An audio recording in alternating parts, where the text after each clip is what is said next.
You know that feeling when you want something so badly, but then you watch yourself do the complete opposite? It's so confusing. Well, we're going to dive into why that happens, especially when it's about love.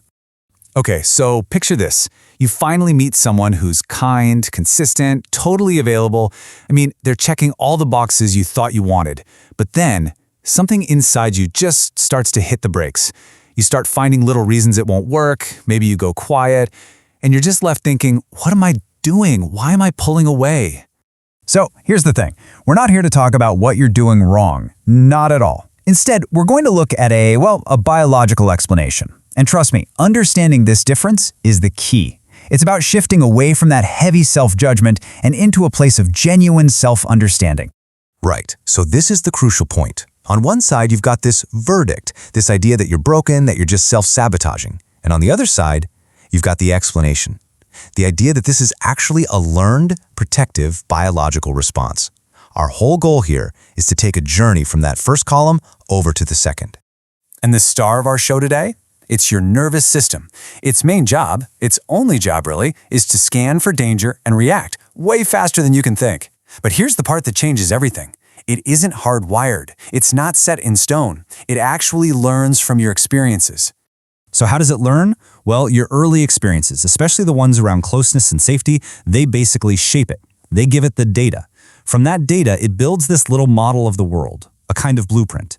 And then it just applies that model from then on, automatically, without ever asking for your permission. So if it learned early on that love came with, say, pain or unpredictability, it makes perfect sense that it would start treating the approach of love as a signal to prepare for a threat.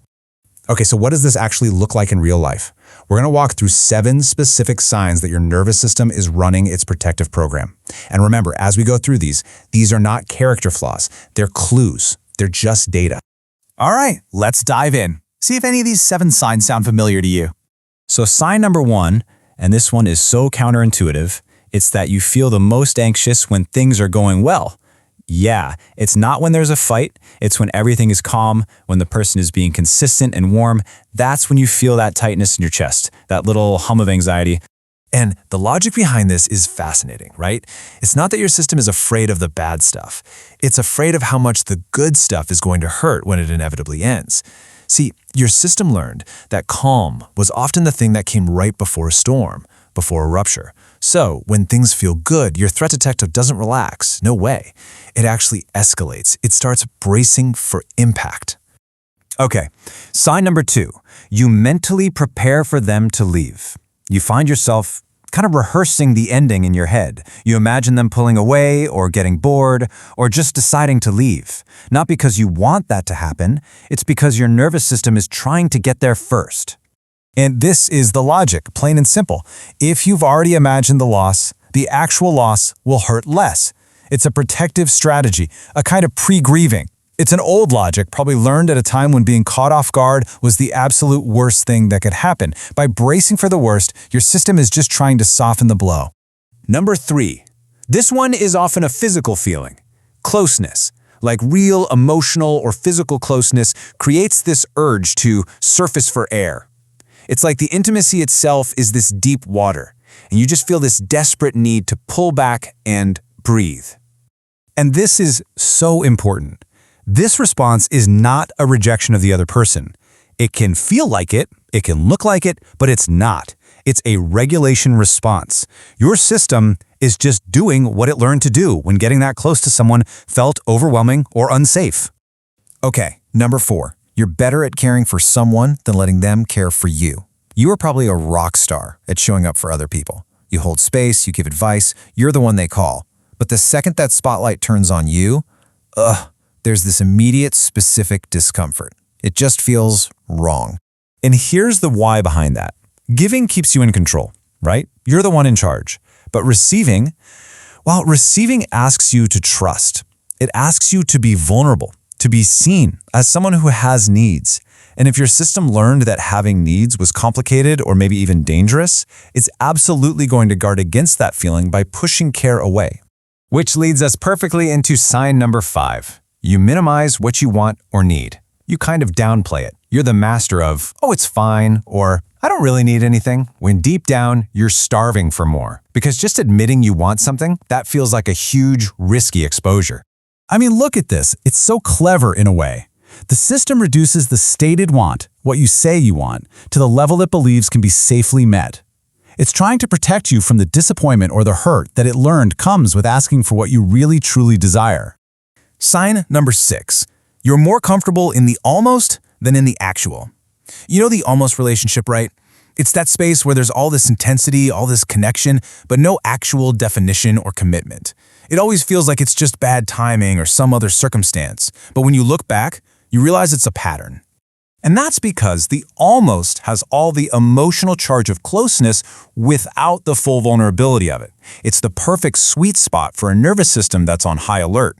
It gets all the exciting parts of connection, but it stays just below the radar of that full-blown threat alarm. It's safe in a way.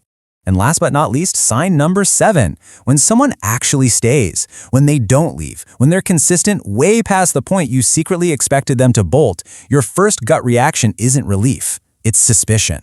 You're thinking, okay, what's the catch? And just listen to this because it's so important.